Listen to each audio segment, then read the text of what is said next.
Iz akvarija Piran nam sporočajo, da je tamkajšnjim prebivalcem korona čas zelo dobro del. Obilico miru pred radovednimi obiskovalci so morska čudesa severnega Jadrana izkoristila predvsem za razmnoževanje. Kljub temu pa so se vsi skupaj zelo razveselili obiskovalcev, ki so se jim po dolgem času pridružili na prvomajsko soboto.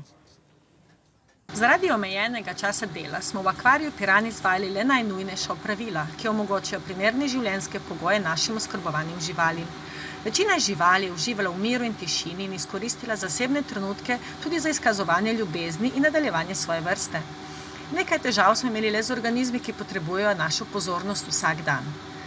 Kaj hitro so alge prerastle stekla akvarijev in živali so dodobra razmetale kamne, da smo se morali močno potruditi, da smo jih postavili in uredili. Največ dela je bilo seveda pri večjih bazenih, saj se je potrebno potopiti vanje s potapljaško opremo. Gre popraviti kable, ki so ribe razmetale, in pogledati, če je vse v redu. Čau! Potapljača pri delu spremljamo skozi šipo, z njim komuniciramo s pomočjo potapljaških znakov in mu pomagamo, ko je vidljivost zelo slaba. No, ko so akvariji enkrat urejeni, vanje lahko naselimo novo prispele živali. Nekatere so ves ta čas čakale v karantenskih bazenih, nekatere moramo še uloviti. No, v tem času smo prejeli tudi nekaj novih živali, ki jih moramo sedaj dobiti nove hišice, nova domovanja.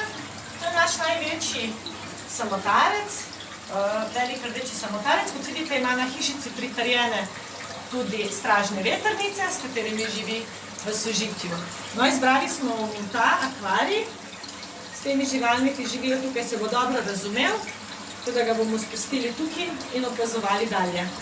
Ker pa v času omejenega dela nismo uspeli nabirati novih živali, smo se te dni odpravili tudi na lov. No, meduze lovimo iz obale oziroma iz plovila s pomočjo lončka, ki ga imamo na taki podaljšani palci.